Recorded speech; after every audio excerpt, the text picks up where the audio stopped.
The fog rolled thick over the Caribbean waters that morning, turning the world into a grey void, where only the creak of wood and the lap of waves against Hull existed. Thomas Merrick had sailed these waters for 12 years, first as a pressed man aboard a Royal Navy frigate, then as a merchant sailor, and now as a lone wanderer aboard his small sloop, the Wandering Star. He'd learned to trust his instincts more than his eyes in weather like this, and his instincts were screaming that something was wrong. The derelict ship materialized from the mist like a ghost, a two-masted brigantine, her sails hanging in tatters, drifting without purpose. No colors flew from her mast. No watchman called out. Thomas adjusted his course, approaching with the caution of a man who'd seen too many trapships lure good sailors to their deaths. Pirates often used such vessels as bait, waiting in the fog with loaded cannons.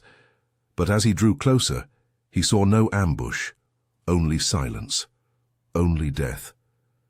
Bodies littered the deck, bloated and picked over by seabirds. The stench hit him before he'd even thrown his grappling hook. Salt and rot and something else. Something burned. Thomas tied off and climbed aboard, his boots squelching on blood-soaked planks. Cutlass wounds, pistol shots. The crew had been massacred, probably a week ago, judging by the decay. He was about to leave when he heard it, a sound so faint he almost mistook it for wind through rigging. A whimper. Human. Alive. Thomas turned toward the mainmast and felt his heart stop. She was chained to it, her arms pulled above her head, wrists raw and bleeding where iron manacles had bitten into flesh. Her dress, once fine silk, now shredded and filthy, hung from her frame. Blonde hair, matted with salt and blood, fell across her face. But it was her back that made Thomas's stomach turn. Words. Burned into her skin with a branding iron, the flesh still angry and weeping. Traitor's lover. Christ, Thomas breathed, rushing forward. Her head lifted slightly at the sound of his voice, blue eyes struggling to focus. She was barely conscious, her lips cracked and bleeding from thirst and exposure. "Easy now," Thomas said, his voice rough from disuse. He didn't talk much, sailing alone. "I'm getting you down." He examined the chains. Quality iron locked tight. No key in sight. He'd have to shoot them off or chisel through. Thomas retrieved his tools from the Wandering Star, working quickly despite his shaking hands. The girl, woman, he corrected himself, seeing the maturity in her face beneath the damage, didn't speak, didn't cry out. She simply watched him with those haunted eyes. When the first chain broke, her arm fell limp. Thomas caught her before she collapsed entirely, easing her down until she sat against the mast.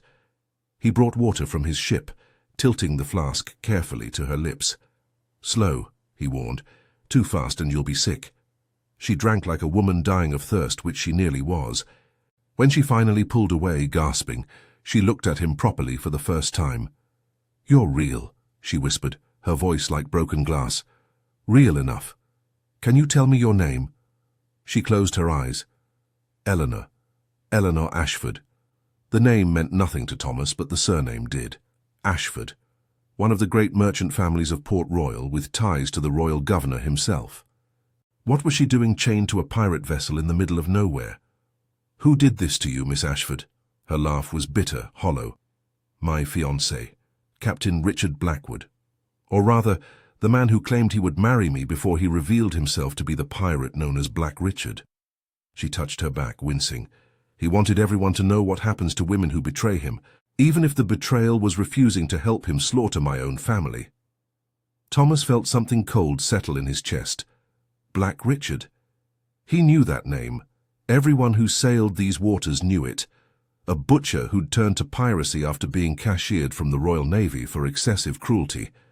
His signature was leaving no survivors and taking no prisoners, except, apparently, when he wanted to make an example. "The crew?" Thomas asked, though he already knew. "Dead. All of them. My father's men. Good sailors who tried to rescue me when Richard took me from Port Royal. He killed them slowly, made me watch." Her voice remained steady, but tears tracked through the grime on her cheeks. "Then he branded me, chained me here, said the sun and the sea would finish what he started, that my corpse would serve as a warning to anyone else who thought to cross him. Thomas stood, scanning the horizon. If Black Richard had done this, he might still be in these waters, might come back to verify his victim's death. Every instinct Thomas possessed screamed at him to cut his line and run. He was a simple sailor, not a fighter, not a hero. But when he looked down at Eleanor Ashford, saw the brand that would mark her forever, saw the defiance still burning in her eyes despite everything she'd endured, he found he couldn't leave her. "Can you stand?" She tried, failed. Her legs had no strength left after days of hanging from those chains. Thomas didn't hesitate.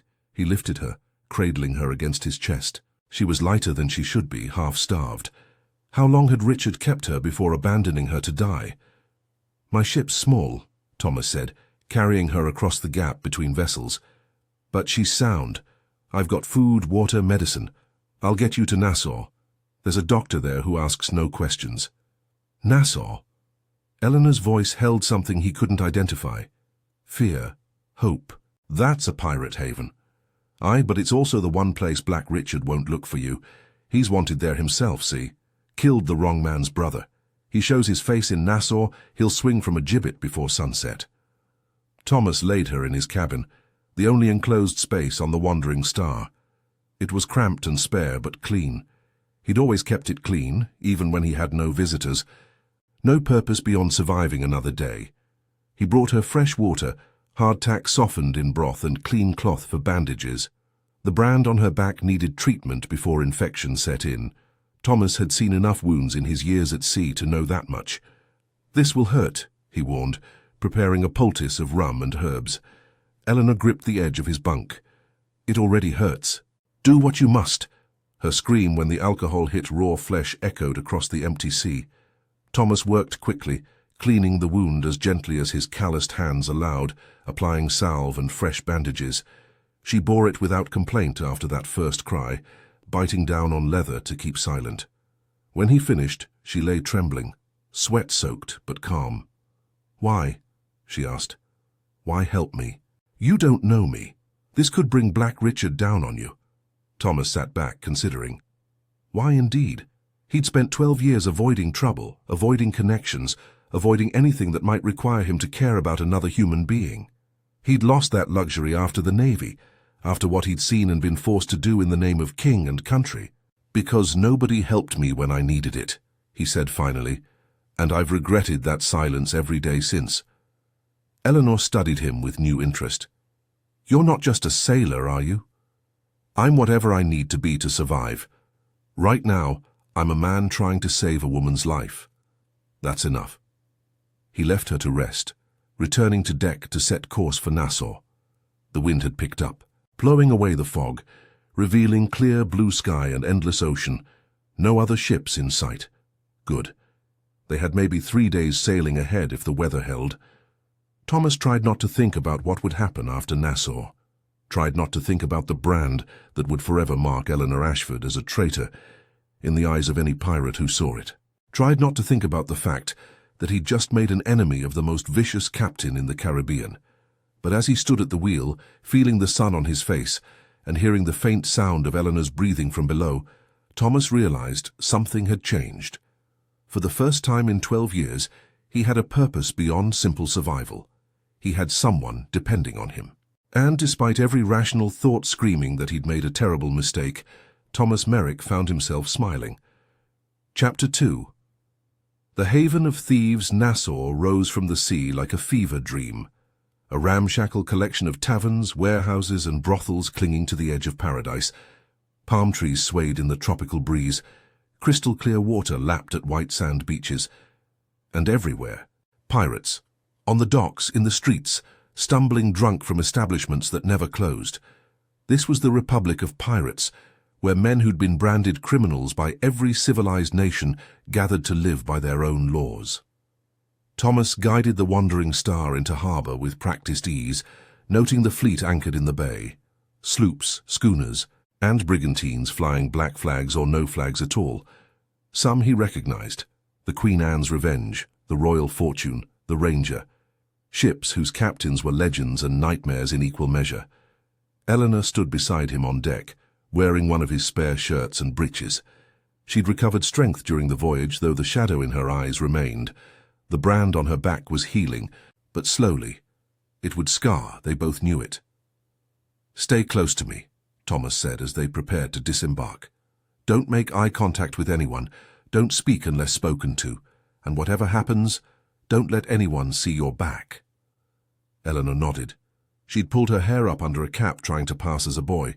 It wouldn't fool anyone looking closely, but it might keep casual observers from paying attention. They walked through Nassau's chaotic streets, past vendors hawking stolen goods, past sailors gambling with dice and cards, past women calling from windows. The air smelled of rum, unwashed bodies, and tropical flowers. Music drifted from a dozen different establishments, fiddles, drums, shanties sung in slurred voices. Thomas headed for the edge of town, to a small house painted faded blue. He knocked, 3 quick raps, too slow, a code. The door opened to reveal a tall black man with grey in his beard and scars crisscrossing his bare arms. Dr. Marcus Webb, former Royal Navy surgeon, current physician to pirates, smugglers, and anyone else who could pay. "Thomas Merrick," Webb said, surprised. "Haven't seen you in 2 years. What brings you to my door?" "A patient who needs discretion." Webb's eyes shifted to Eleanor, assessing her with professional detachment. "Inside, quickly." The doctor's home was clean and orderly, filled with books and medical instruments that would cost a fortune in London. Webb had done well for himself in Nassau, charging premium prices for his skills and silence. "Let's see what we're dealing with," Webb said once the door was locked. Eleanor hesitated, then removed her shirt, turned her back to the light. Webb's expression didn't change, but Thomas saw his hands tighten on his medical bag. "Who did this?" "Black Richard," Eleanor said quietly. "God in heaven."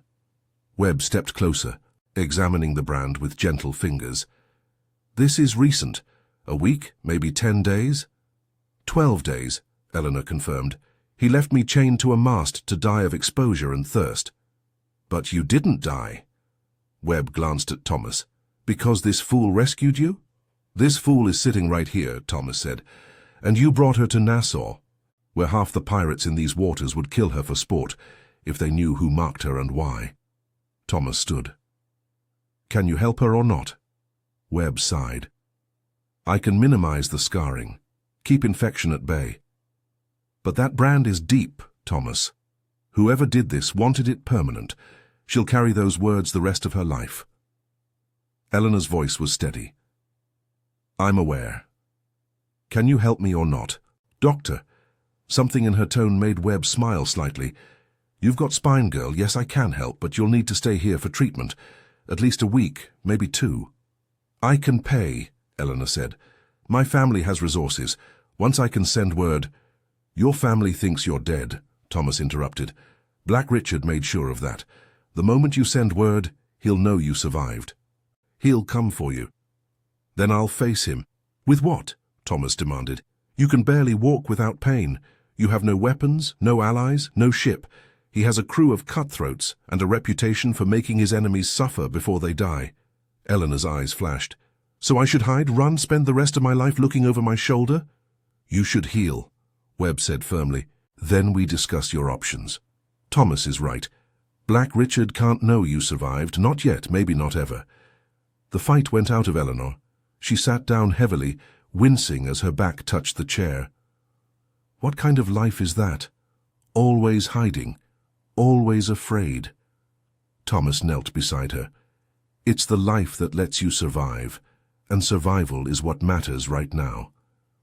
Over the following days, Eleanor stayed with Dr. Webb while Thomas came and went, bringing supplies and news from the docks. He learned that Black Richard had been spotted near Tortuga, raiding Spanish merchantmen, far enough away to be safe for now. But Thomas also learned something else, whispers in taverns about a woman who'd crossed Black Richard, about a nobleman's daughter who'd refused to help him betray her family. The story had spread, twisted in the telling, but the core remained. Eleanor Ashford was a legend before she'd even set foot in Nassau. Webb's treatments were working. The angry redness faded from Eleanor's brand, replaced by pink scar tissue that would eventually turn white. She could move without wincing now, though certain motions still brought tears to her eyes. Thomas found her one evening on Webb's small balcony, staring out at the harbour. The sunset painted the sky in oranges and purples, and the air carried the scent of jasmine. "You're restless," he observed.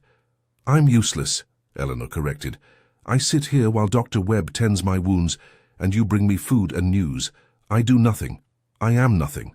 Thomas leaned against the railing beside her. "You're alive, that's not nothing. It's not enough." She turned to face him, and in the dying light her eyes held a fierce determination. "I need to learn to fight, to sail, to survive in this world without depending on others." "Eleanor, no." She cut him off. "You saved me, Thomas. I'll be grateful for that until my last breath. But I won't be a victim again. I won't be helpless. Teach me." "Teach you what? How to use a cutlass? How to navigate by stars? Eleanor, these things take years to learn." "Then we start now." She stepped closer. "You were Navy once. I see it in how you move, how you assess threats. You've killed men, don't deny it. I recognize that look. You know how to fight, how to survive. Teach me." Thomas wanted to refuse, wanted to tell her to stay hidden, stay safe. But he saw himself in her eyes, the same desperate need to never be powerless again. "All right," he said finally, "but we do this properly, and if I think you're not taking it seriously, I'll take it more seriously than anything in my life." They began the next morning. Thomas borrowed practice swords from a retired pirate who owed him a favor, and they trained in Webb's small courtyard where no one could see. Eleanor's muscles, weakened from captivity and injury, screamed in protest, but she didn't stop, didn't complain. "Your stance is too rigid," Thomas corrected, adjusting her feet with his boot. "Fighting on a ship deck means constant motion. You need to flow with it." They practiced for hours each day. Footwork, parries, strikes.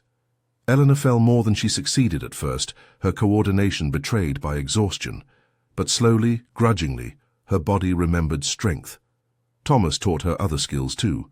How to tie nautical knots, how to read a compass, how to identify ships by their rigging. Small things that might save her life. One afternoon, as they rested after training, Eleanor asked the question Thomas had been dreading. "Why did you leave the Navy?" He was silent for a long moment. "We were ordered to fire on a village, Spanish colony, harboring pirates, or so they said. Turned out to be mostly fishing families." He stared at his hands. "I followed orders. We all did. And when the smoke cleared, there were children among the dead." Eleanor's hand found his. "That wasn't your fault. I pulled the trigger. That makes it my fault." Thomas pulled away, standing. "After that I couldn't stay, couldn't pretend I was serving something honorable. So I left. Been sailing alone ever since. Until you found me. Until I found you." Their eyes met, and something passed between them. Understanding, recognition. Two people marked by violence trying to find purpose in survival. The moment shattered when Webb burst into the courtyard, his face grim. Black Richard's in Nassau. Chapter 3. The Pirates' Court. The news spread through Nassau like wildfire. Black Richard had sailed into harbor that morning, his ship the Crimson Revenge flying black flags emblazoned with a bleeding heart pierced by 3 swords. His crew, 40 strong and vicious, disembarked armed to the teeth.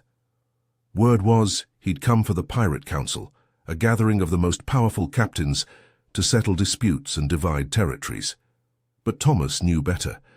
Black Richard had come because he'd heard whispers. Whispers about a blonde woman who'd been seen training with a lonely sailor. Whispers that Eleanor Ashford might not be as dead as he'd believed. "We need to leave," Thomas said, already packing supplies. "Tonight, before he starts asking questions." But Eleanor shook her head. "Running means he'll always chase me, always hunt me. I won't live like that." "Then what do you propose? Challenge him to a duel?" "You've trained for 2 weeks, Eleanor. He's been killing for 20 years. "I propose we do what pirates do best." Eleanor's smile was cold, calculating. "We make him believe a lie while we steal what matters." Webb raised an eyebrow. "Elaborate." Over the next hour, Eleanor laid out her plan. It was audacious, possibly insane, but the more Thomas listened, the more he realized it might actually work. That evening, the Pirate Council convened at the largest tavern in Nassau. Every significant captain attended: Charles Vane, Anne Bonny, Benjamin Hornigold, and dozens of others whose names carried weight in these waters. And at the center table, holding court with a goblet of rum and a cruel smile, sat Black Richard. He was younger than Thomas expected, maybe 35, with dark hair tied back and a face that might have been handsome if not for the coldness in his eyes. He wore a captain's coat of black velvet, and 3 pistols hung from his belt. A man prepared for violence at any moment. Thomas entered the tavern alone, drawing no attention, just another sailor seeking drink and company. He found a corner table with a clear view of Richard's position, and waited. The council discussed territory disputes, prize divisions, the growing threat of naval patrols. Richard participated with casual authority, making it clear he considered himself above the usual rules. Several times Thomas saw other captains bristle at his arrogance, but no one challenged him directly. Richard's reputation as a butcher kept even hardened pirates cautious. Then Eleanor walked in. She'd transformed herself. Gone were the boy's clothes and hidden hair. She wore a dress of deep green silk, borrowed from one of Webb's wealthy patients, that showed her shoulders and the curve of her throat. Her blonde hair fell in waves down her back, and she moved with the confidence of a woman who owned every room she entered. Every eye in the tavern turned to her.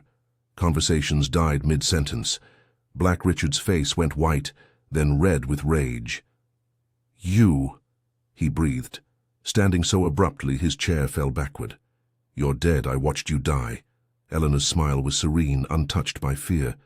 "Clearly your eyes deceived you, Captain. Or perhaps you're not as thorough as your reputation suggests." The tavern erupted in murmurs. This was the woman, the one Richard had branded and left for dead. She stood before them alive, beautiful and utterly fearless. Richard's hand moved toward his pistol, but Anne Bonny, a red-haired woman whose reputation matched any man's, cleared her throat loudly. "Council rules, Richard. No violence in the tavern during session. You know this." Richard's jaw clenched. "She's not part of this council. She's not even a pirate." "Neither are half the people here," Eleanor said, gesturing to the crowd. "But they're allowed to witness, to drink, to exist. Or are you saying your word supersedes council law?" It was a masterful trap. If Richard admitted his word was law, he'd challenge the authority of every captain present.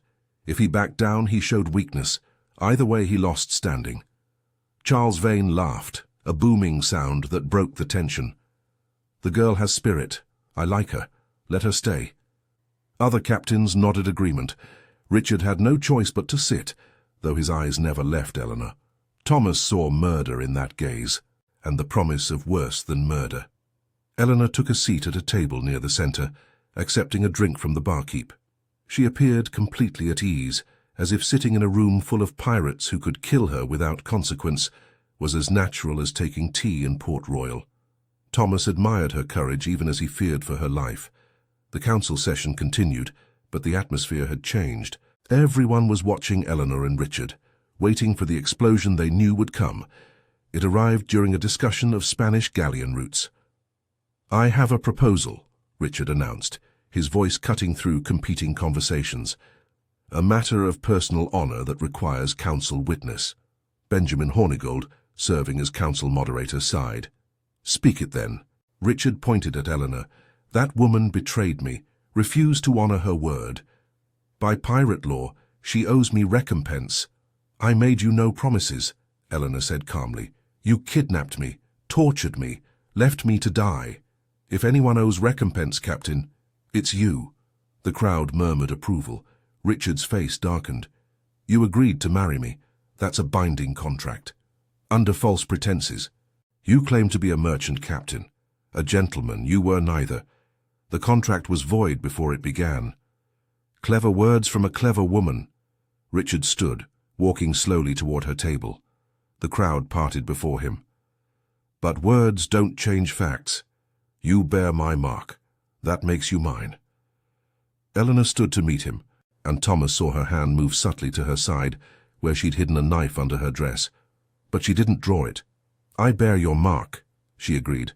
"And by bearing it, I've earned the right to challenge you." Pirate law allows for trial by combat when honor is disputed. I invoke that right." The tavern exploded with noise, shouting, arguing, laughing. That woman challenging a notorious pirate captain to single combat. It was madness. It was suicide. It was also legal under the ancient codes that governed Nassau's chaos. Richard's smile was vicious. "You can barely hold a sword, girl. I'll kill you in 30 seconds. Then you have nothing to fear from accepting unless you're afraid." The trap snapped shut.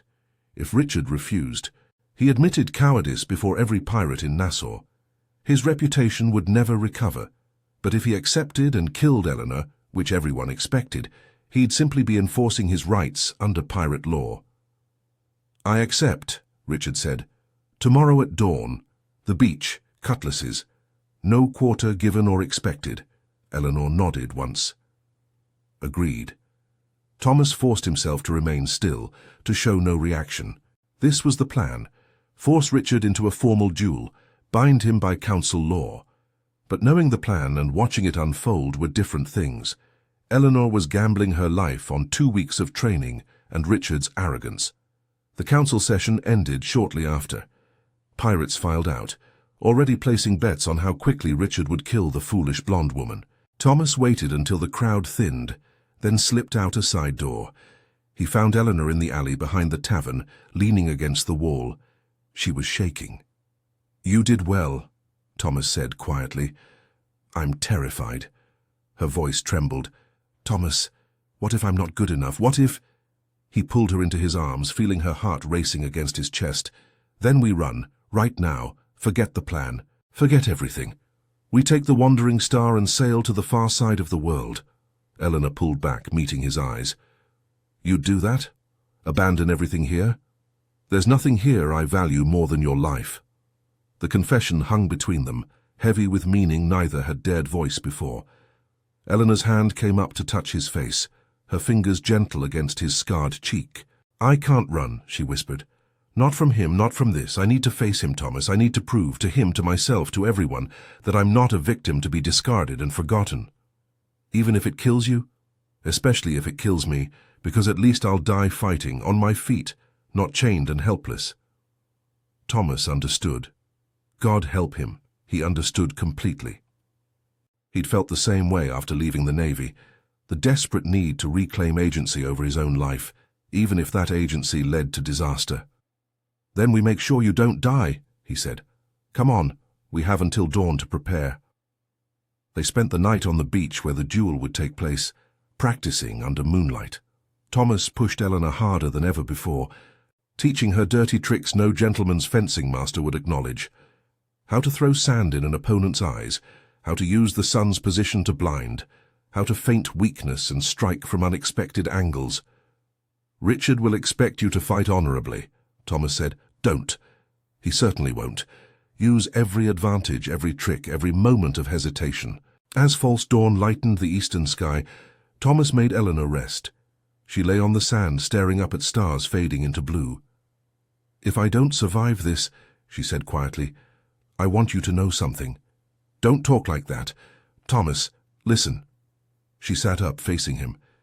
"These past weeks with you, they've been the first time since my capture that I've felt human, safe, seen. You gave me that.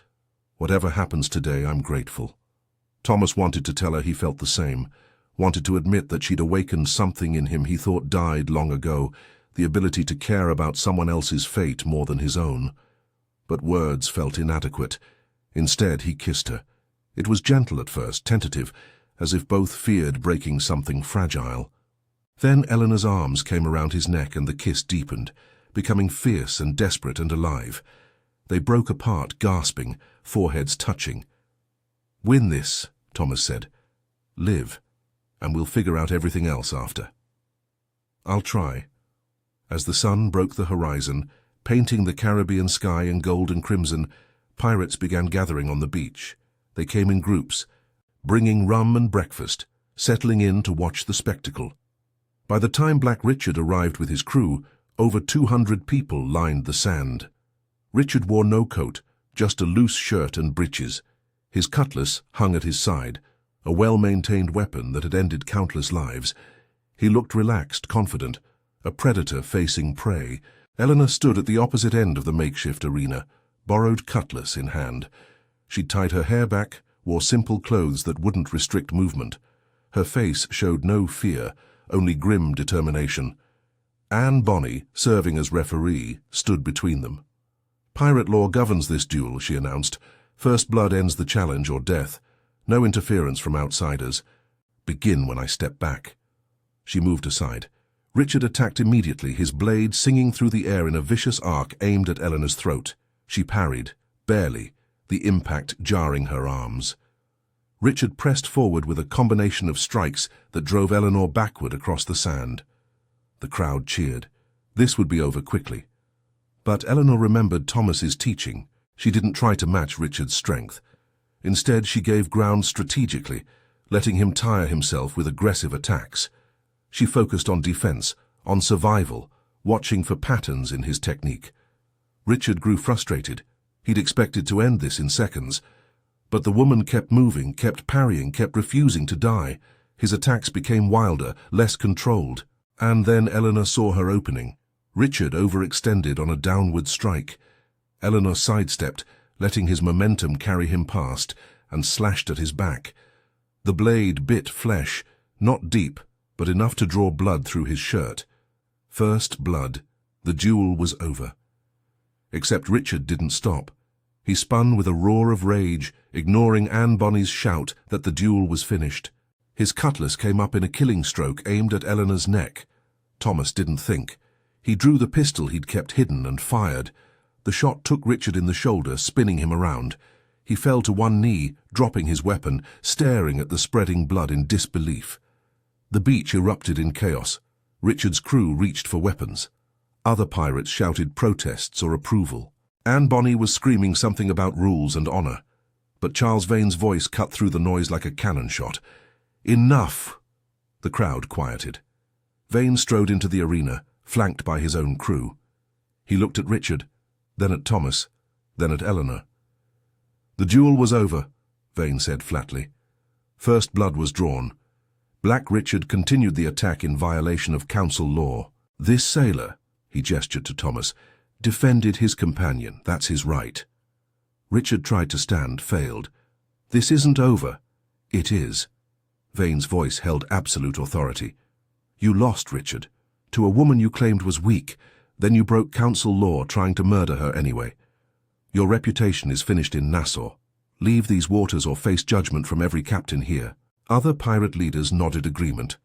Richard had been tolerated for his usefulness, but he'd crossed lines even outlaws respected.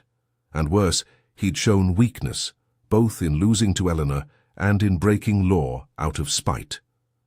Black Richard's reign of terror had ended not with battle, but with humiliation. His crew helped him to his feet. He looked at Eleanor with pure hatred, but also fear. She'd beaten him, and everyone had witnessed it. "This isn't over," he repeated, but the words rang hollow. "Yes," Eleanor said quietly. "It is." Chapter 4. Free Waters. 3 weeks later, the Wandering Star sailed through open ocean under clear skies. Thomas stood at the wheel while Eleanor adjusted the mainsail, moving with the easy competence of someone born to the sea. The brand on her back remained, but she no longer hid it.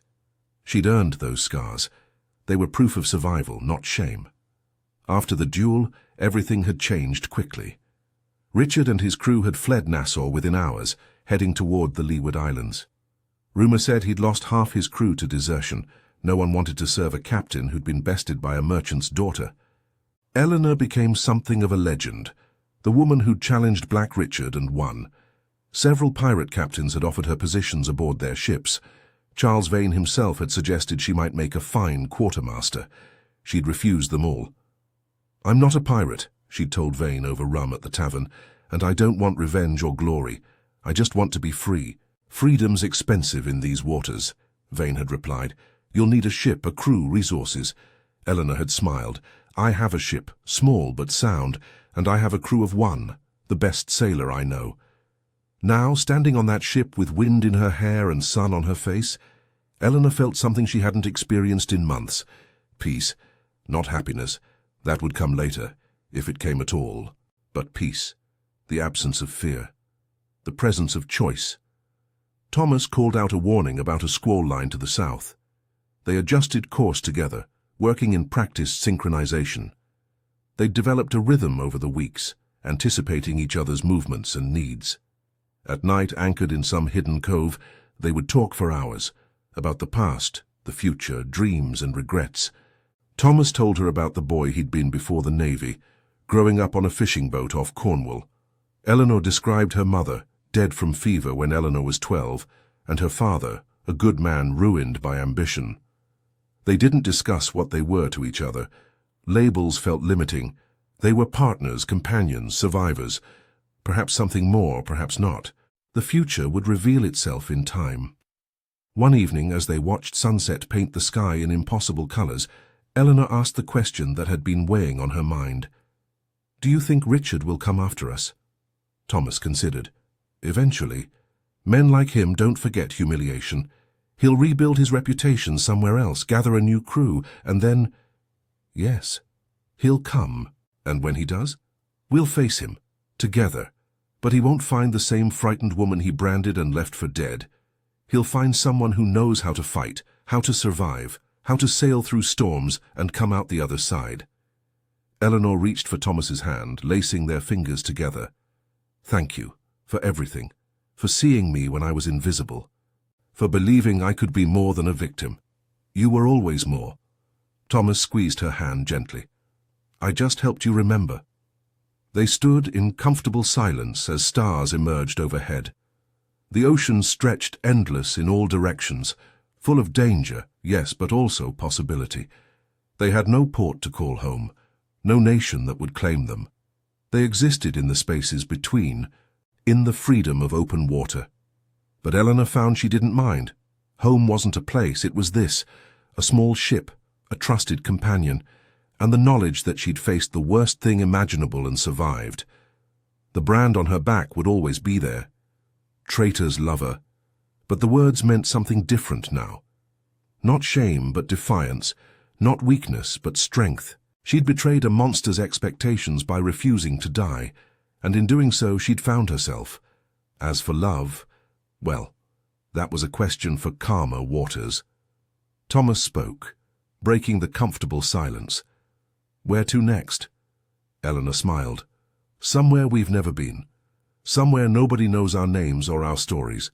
Somewhere we can just be." "That's a lot of somewheres. Then we'd better start sailing." They set course for the horizon, leaving Nassau and its pirate legends behind. The wandering star cut through calm seas, her sails full of wind and promise. Eleanor stood at the bow facing forward, while Thomas guided them from the wheel.